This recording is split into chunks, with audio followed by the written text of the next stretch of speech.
asked. "Take away," he replied. Lusaka planned to go home, watch a movie, and enjoy the meal. What an amazing way to spoil oneself, he thought. Lusaka ran to the bus station once his order was ready. He had just missed the bus he was familiar with, but there was another bus that passed through his suburb. Little did Lusaka know that it would drop him off further from his house than his usual bus route. He dropped off at the nearest station, a 10 to 15-minute walk to his house. It had been a cloudy afternoon, but Lusaka did not think much of it. Heavy rains started 5 minutes into the hike. Lusaka was still clinging to his dinner. The burger in a brown paper bag in his left hand and the drink in his right. Lusaka tried running but could not run fast enough. He reached home thoroughly drenched and investigated the bag. The whole burger was wet, the chips too, and the drink had mixed with the rain. Lusaka had no one to blame. He had a car, and if he'd just started driving, all this would not have happened, he thought. How will I ever learn how to drive in this busy city? He asked himself. After some internal debating, he made himself a promise that by the end of the week, he needed to learn how to drive on these roads. He asked the OGs how they did it. Everyone said that they had to attend the driving school for 2 days to gain the confidence to drive. Yeah, that is a good idea, Lusaka said. Still, deep down, he knew he could not afford to pay, and saving was his top priority at the moment. He knew it would be silly to ask for money from home given the situation. The next evening, Lusaka, Lilongwe, and Kampala went to the shops. As they walked out of the house towards the car, a police van passed. Lilongwe was hesitant. "Guys, I do not think it is a good idea for 3 black guys to be seen in a car," he said. He had seen the discrimination of people of color in the news, in music videos, and TV shows, and did not want to be a victim. It made sense at the moment, so they walked instead. They crossed a busy road, and as they walked back home, Lusaka noticed fewer cars on the road after sunset. After this observation, an idea came to mind.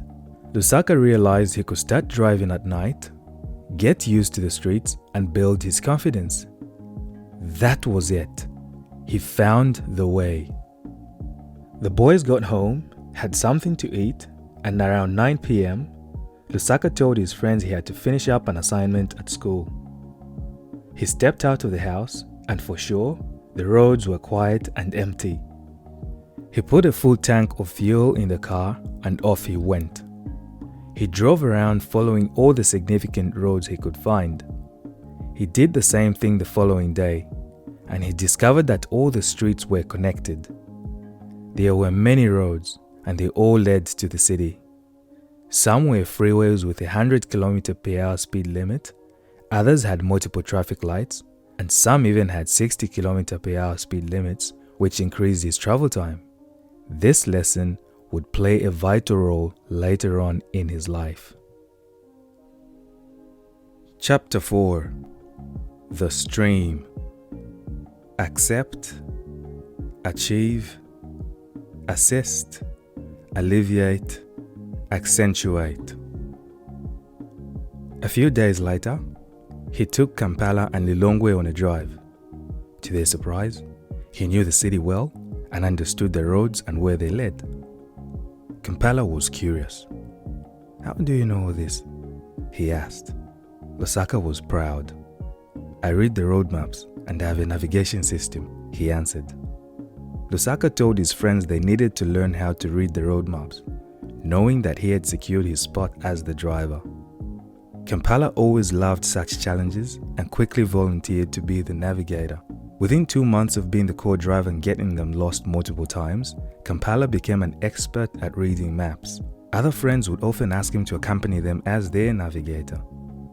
Lusaka soon became comfortable with driving and would use his car to transport his friends. He charged 10 gold coins for short distances and 20 gold coins if he had to drive further away. Lusaka made sure he was available day and night. His phone was always on and the car ready to go. All the money he made went to fuel, which served as a significant cost cut for him. Lusaka was looking forward to finishing the preparation program. hoping that he could find a part-time job. During the holidays, a student could work as much as they wished. Having that freedom gave him hope that he would make it. Back home, things had taken a turn. Lusaka's father was still on forced leave from work. The family business, which stopped operating, had its assets frozen. The family business was the reason Lusaka was able to attend university on Totem Island. Lusaka became involved in the family business at an early age. As a young boy, he started selling vegetables and fish for his father when they moved from the village to the city. While completing year 12, Lusaka spent the holidays working for the family business. The purchase and supply business had grown to a level where they dealt with large companies, mines, and other government departments. It supplied eggs, vegetables and beans to hospitals, and stationery to colleges and schools. They bought new trucks, opened new offices, and were taking on additional projects with each expansion. Lusaka had the responsibility of running the business and traveling between cities. Later on, Lusaka would undertake one of the most significant contracts, transporting copper, cobalt, and other minerals in trucks from Kampanda to the port. Kampanda was a landlocked country rich in natural resources. The natural resources counted for nearly half of Kampanda's income. Kampanda opened its doors to substantial firms to manage their resources without putting interest on its peoples first. The resources were mined in Kampanda and transported to a neighboring country with access to a port. The material was then shipped and sold overseas for processing and then returned to Kampanda as finished goods. The large firms then kept their profits in their countries of origin. Lusaka noticed that the finished goods prices were often 10 times more than the raw goods they transported. Although he knew it was a profitable business, this process baffled Lusaka. 3 people traveled in the truck: the driver, his lorry boy, and Lusaka, who decided on important business matters and completed all necessary paperwork. The car, its passengers, and the goods became Lusaka's responsibility once they departed. If anything happened along the way, Lusaka had to find a solution. Calling his father for advice or direction was not an option for him. The journey itself took 2 weeks, depending on load and paperwork processing and clearance. The truck had a single bed and 1 passenger seat. The driver always carried a brazier and a bag of charcoal on board. Fire and mami water were the most important things to have on a trip, which meant they could sleep anywhere and still have a meal and clean water. The driver and his lorry boy had a unique relationship when on a trip. The lorry boy had multiple duties: ensuring the driver's clothes were clean, meals were ready, and securing and checking loads. Lusaka and the lorry boy took turns to sleep during the day. Once night time came, it was time for the driver to rest. Anything could happen on the road. Lusaka used every opportunity to save or add to the emergency money that his father gave him. Giving lifts to marketers, small or big, always paid off the most. When the passenger was a lady, it was a sign they would have a good meal. One thing that impressed Lusaka was how the truck drivers treated each other. They operated with a set of principles and loyalty, whether they knew each other or not. The truckers would always warn each other of dangers ahead, from an accident on the road to police stops and other hazards.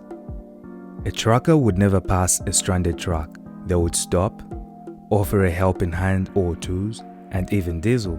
Their care for each other came simply from wanting to help, for they knew anything could happen to them too. No one was better than the other on the road. When Lusaka left for university on Totem Island, the business was in good standing and making enough profits for the family to live comfortably. Later on, Lusaka discovered that his father was facing problems with the authorities because he was earning more money than most government workers. Exams were over, and job hunting became Lusaka's top priority. He had made enough friends whom he listed on his resume as his supervisors for different roles. The boys quickly learned that having no references on their resume was like chasing the wind. Having a car made things easier and quicker for Lusaka. All he needed was a job. Time was running out. Lusaka remembered a suggestion he received previously when conversing with a friend, to try other industries and not solely focus on factory work. He had met a few people from Alkebulan working in the healthcare industry, so he decided to visit an aged care residence in the suburb. As a child and before his travels, Lusaka enjoyed spending time with his grandfather. His grandfather was a wise man in Lusaka's view, his conversations filled with meaningful advice and life lessons. Lusaka arrived at the senior care facility and stood in observation. The structure resembled a primary school, complete with a kiss and drop area in front of the door. The reception desk was accessible through thick doors on the outside. Lusaka felt empowered. He thought it would be the most straightforward job he had ever done. A lady approached him. She was the seniors care supervisor. She asked Lusaka a few questions about his experience in looking after someone and said, "Okay, let us go. I'll show you around." The supervisor explained that the residence is commonly called an elder care home. It was a residence for the elderly.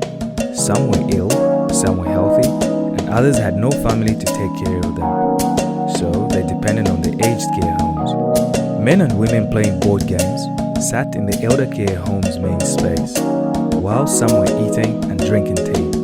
Lusaka's body moved. He was curious. So is this a place where the elderly come during the day if their families are busy or at work? He asked. No, they live here, the lady responded. Their families are allowed to visit and spend time with them too.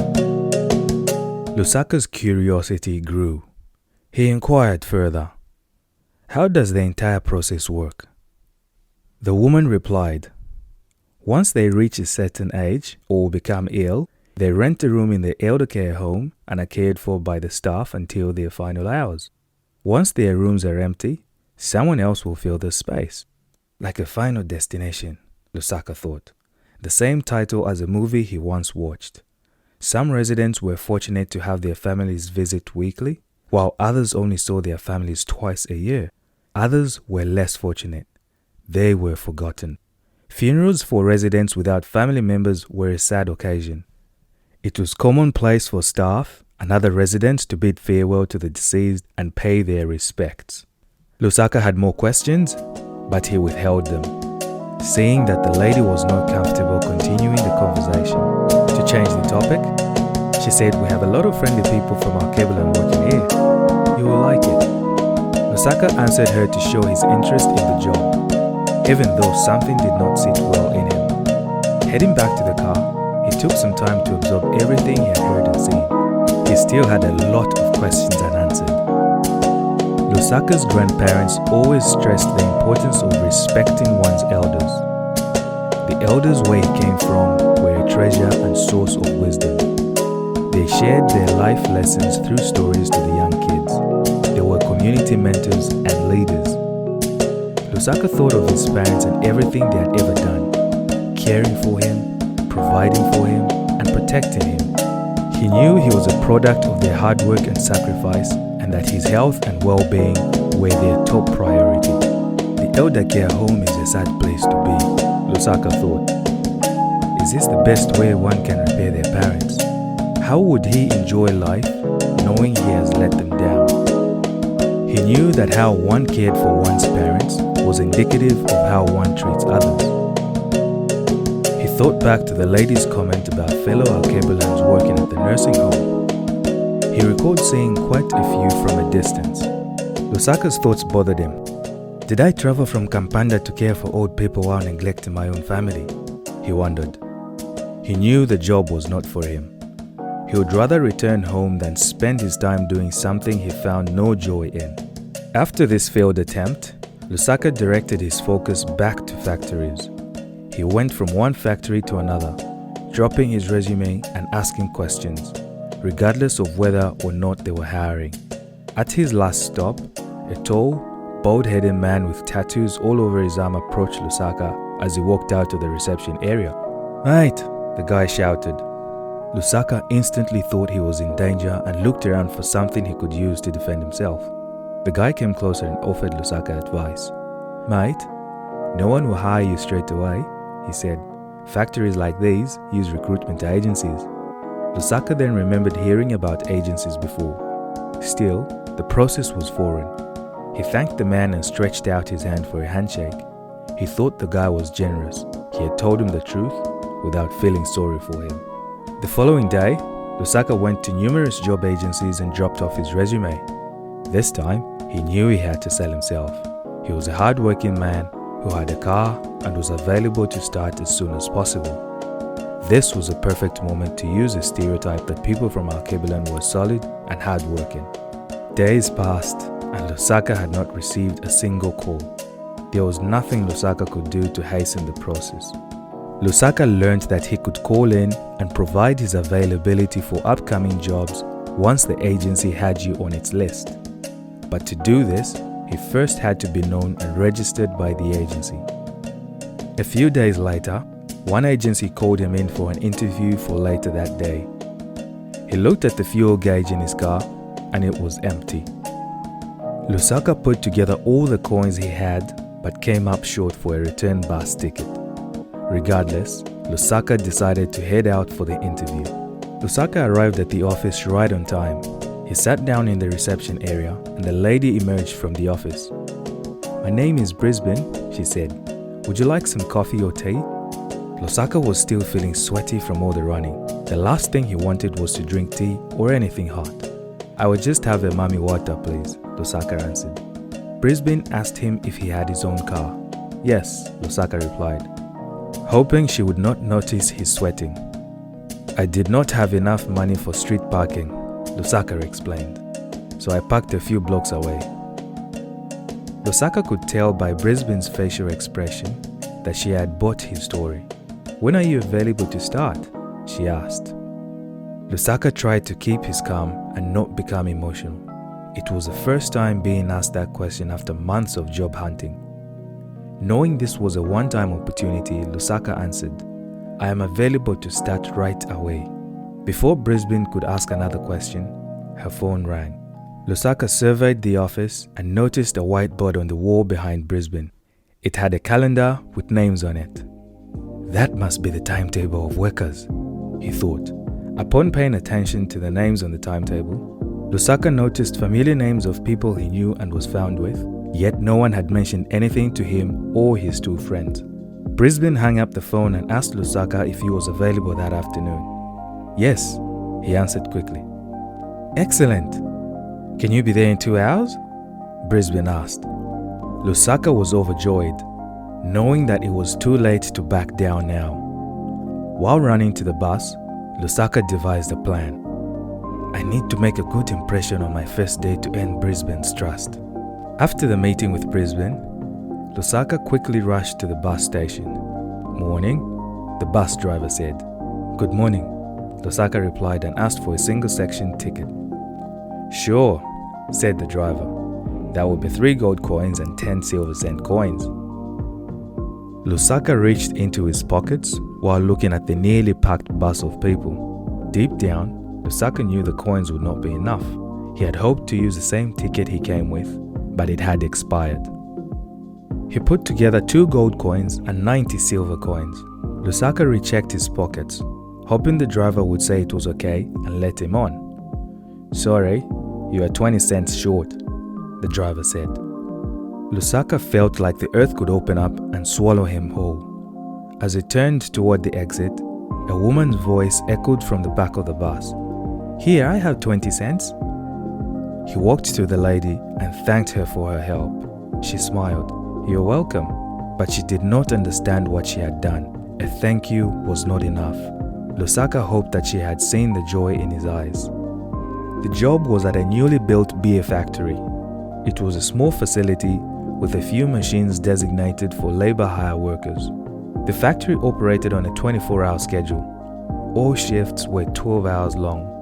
One could work from 7 a.m. to 7 p.m. or 7 p.m. to 7 a.m. Each employee had a 15-minute morning and afternoon tea break and a 30-minute lunch break. Lusaka was called in that day because an employee had quit halfway through their shift. Lusaka borrowed 10 gold coins for fuel from Lilongwe, who was waiting for him at home. He left home and arrived at work 15 minutes early. The supervisor gave Lusaka a short orientation and tour of the factory before starting his shift.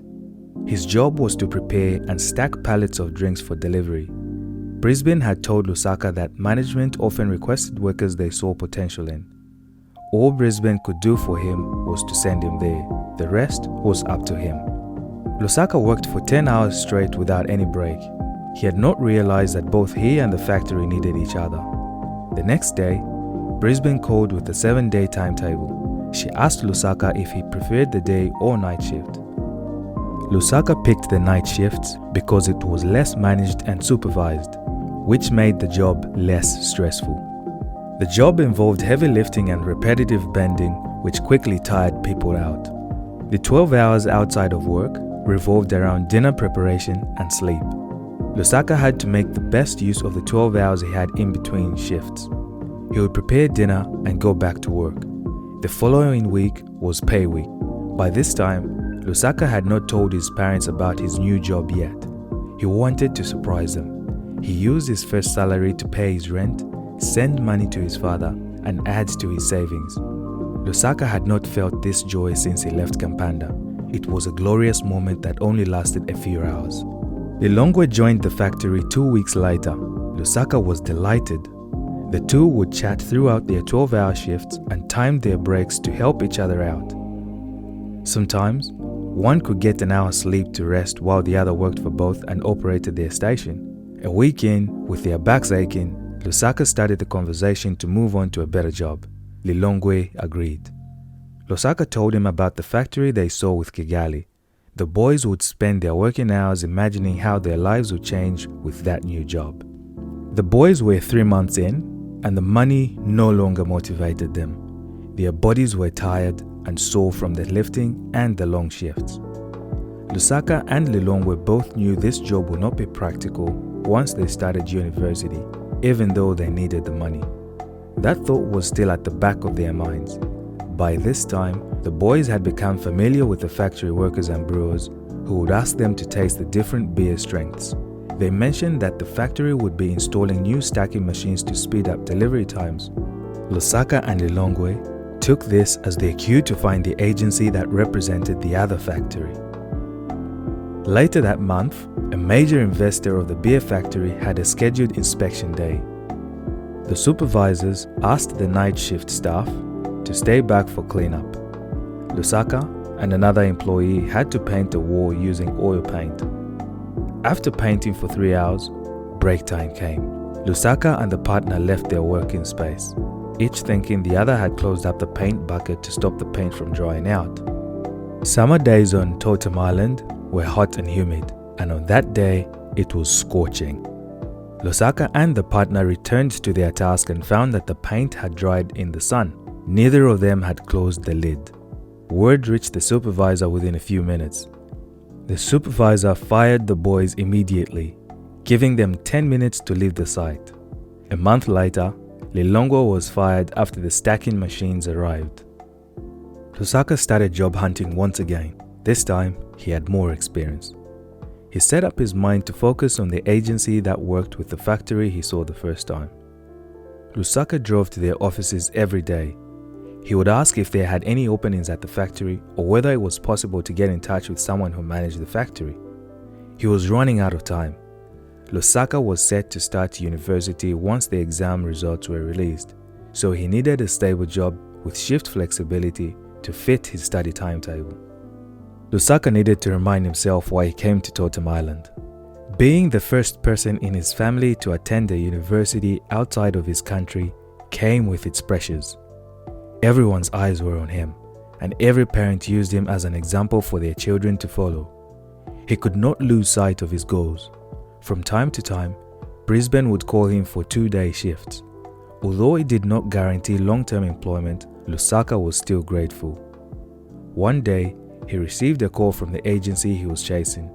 A guy named Melbourne left a message on Lusaka's phone asking him to attend an interview. Lusaka was working, but as soon as he heard the voice message, he asked his supervisor if he could leave. Lusaka grabbed a new copy of his resume and walked into the reception area. He asked for Melbourne and took a seat. 2 minutes later, Melbourne came out of the back office and greeted Lusaka by another name.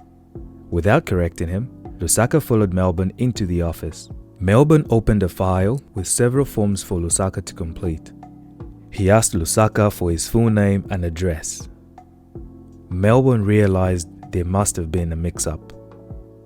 "I have made a mistake. I thought you were Jim," said Melbourne.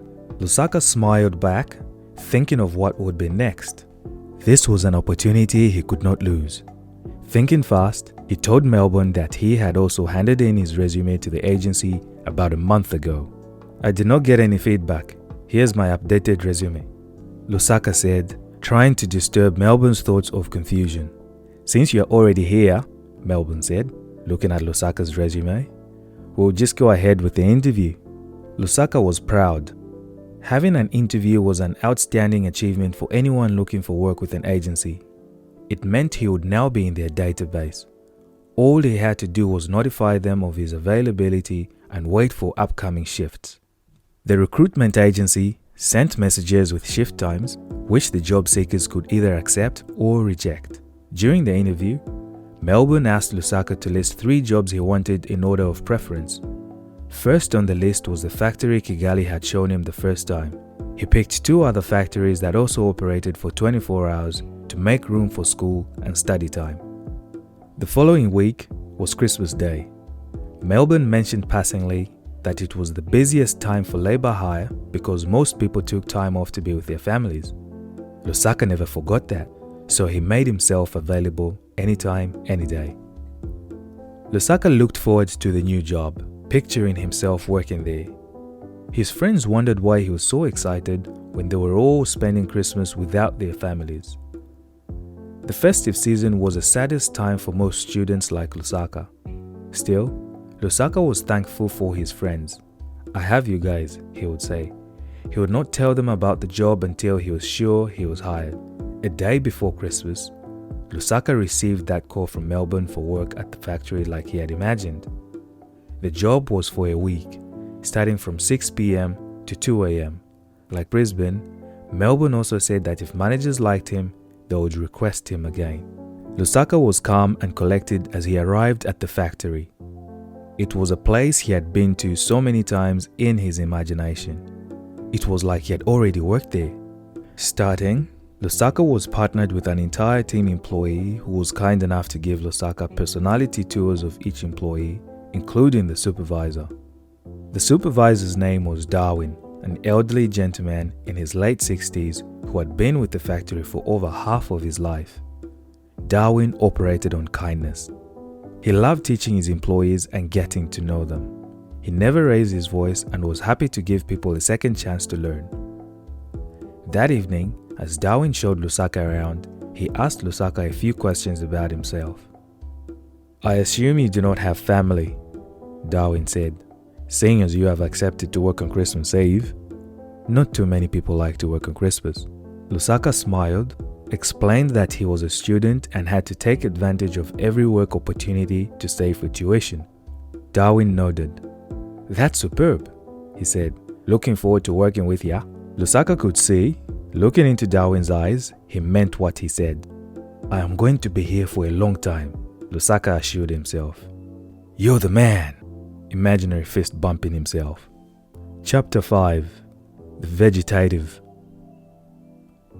Fly, rise, glide through the sky, eyes open wide. Never fear to reach high, let it flow through the mind. Yes.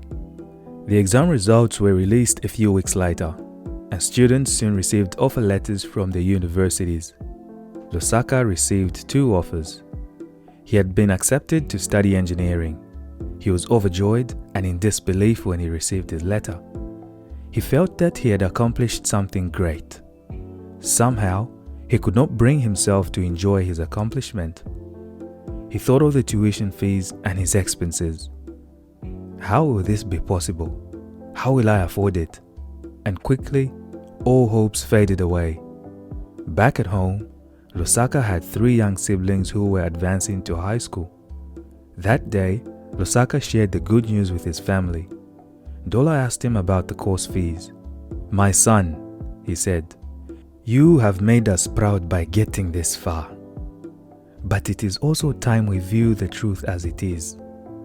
I think it's time to come home." Ndola tried to console Lusaka and told him that he was proud of him for making it that far and being accepted into university. Still, Lusaka wondered if this was the end of the road for him. "This cannot be it," he said to himself.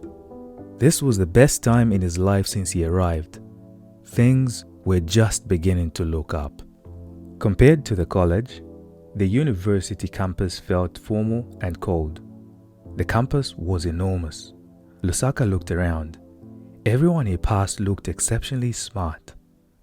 There were people reading books and study materials all around the campus, and everybody seemed to be in a rush from one class to another.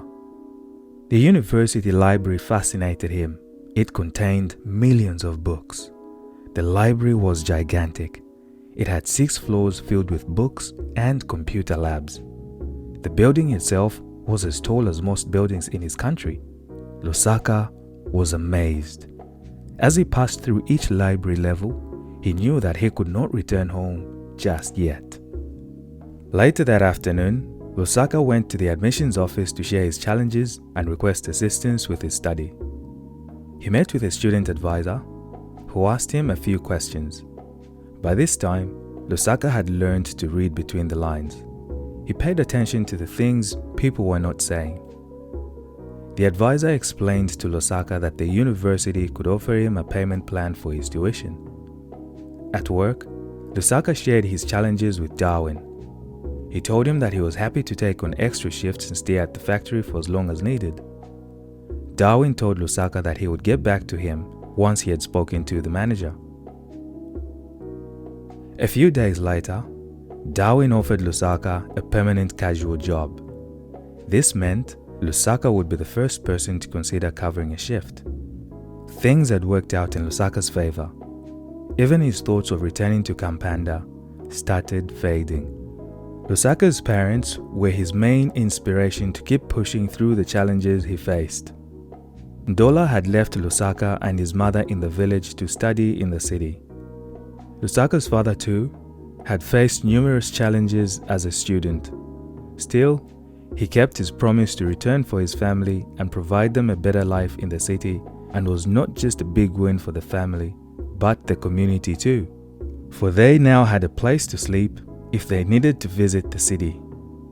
Lusaka saw himself in the same shoes. This time, he was trying to make his parents proud and show them that he could do it too. Before Lusaka left for Totem Island, his father and grandfather sat him down.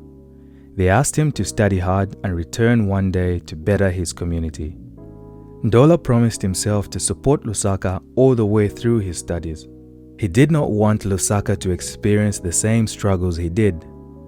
Ndola already felt that he was failing his son, and Lusaka did not want to rub that in his face. Lusaka always thought he owed his mother Mwense a great deal. Mwense sacrificed her dreams and endured shame. Her life changed the moment she was pregnant with Lusaka. She dedicated her life to being the best mother and wife she could be. The least Lusaka could do for his parents was to bring them honor and pride at whatever expense. As their eldest son, Lusaka also had to set an excellent example for his siblings to follow. His staying meant he could be in the position to help his family when needed, and that Lusaka was worth the risk and sacrifice too. Durban and Lusaka continued to reignite their entrepreneurial dreams. They saved up money to buy cars that had minor problems they could quickly fix themselves. Lusaka learned the arts of a bush mechanic from his father while operating the family business with him. His knowledge of car mechanics proved to be extremely useful in this stage of his life. Durban knew his way around a car's electrical components. This made them an excellent team, as each focused on what they were good at. Lusaka and Durban would repair the vehicles, sell them at a profit, and save up to buy another car with fewer problems to fix. Lusaka's father had taught him to pay attention to the sounds a car made. Lusaka and Durban both had different motives for starting the business, but primarily, it provided them with an opportunity for extra income to pay the tuition and afford living expenses. University life brought about many changes. By that time, everyone had found their way and were studying in their respective fields. Lusaka, Lilongwe, and Kampala remained close friends. They all had one thing in common. Their parents wanted them to be independent and not await funds from home. The common challenges humbled them, and they realized that they all needed each other to create a strong team and make their lives easier. Lusaka felt that he finally had control of his life. School, work, and home were well cared for. Lusaka had classes from 8 a.m. to 3 p.m. After school, he would go home to prepare dinner and study, then rest until 9 p.m. for an appointment. His shift started at 10 p.m. and he usually finished at 6 a.m. On some days, Lusaka completed his study while on his lunch break at work. At 7 a.m., he would arrive home and prepare for class. He mostly sat at the back of the lecture theatres to catch up on sleep or finish an assignment. Lusaka's favorite units at university were those that involved problem solving and coming up with unique solutions only by first understanding and examining the problem at hand. In one team, Lusaka and his assignment group called themselves the 5-Star Engineers.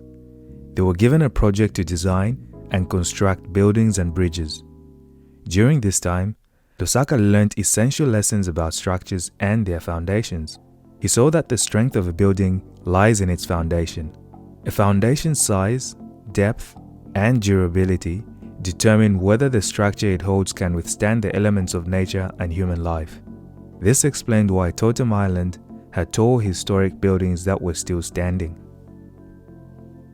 Before Lusaka started at the new factory, Melbourne had given him a trial job of loading 40-foot containers. That day, Lusaka met Harare. He was from Alkebulan too, and had come to Totem Island with his young family. Lusaka instantly liked him. Harare was a wise man and only a year younger than Lusaka's father.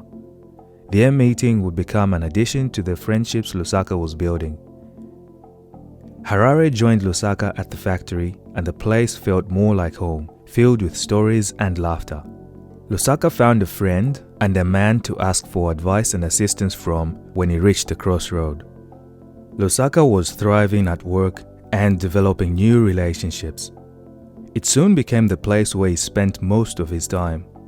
Sometimes, people would jokingly tell him to ask the mailman to deliver his post at work. Different people interpreted it differently.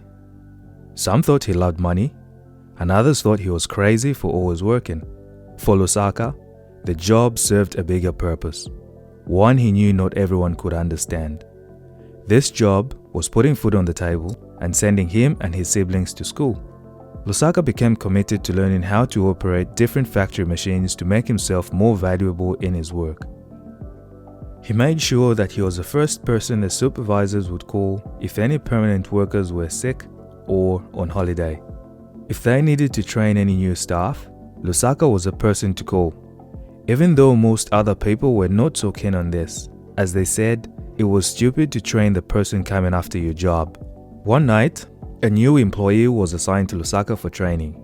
It had become part of the workplace induction culture for newcomers to sweep floors and empty bins, simply to make their jobs hard so they do not come back.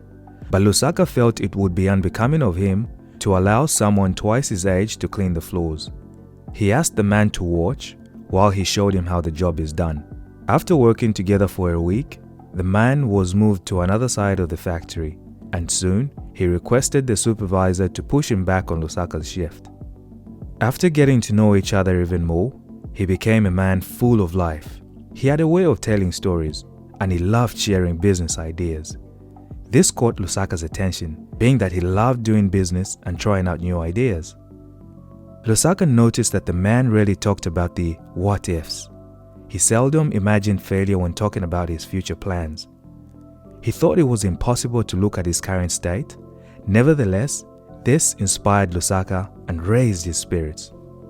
One early morning, Lusaka's brother sent him a text message that he and his sister had passed their exams. Lusaka's young brother was preparing for university and his sister was moving from junior high school to senior high school.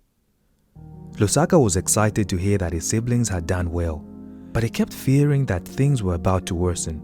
His brother was accepted into medical school, a dream Lusaka had always wanted to pursue.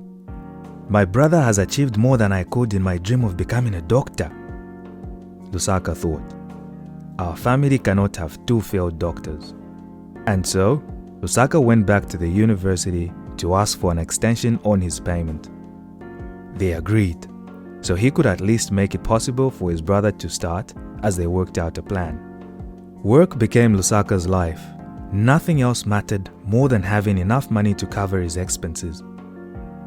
Lusaka continued persisting through, even though he could not shake the feeling that things were slowly going downhill. And the more he focused on it, the more it became real. There was not much help for Lusaka on the island. He was merely a visitor, a simple passerby, unlike someone born and raised there. Lusaka often felt alone and confused. He learned early on that he could not trust everyone, and it saddened him that this counted for people from Kampanda too.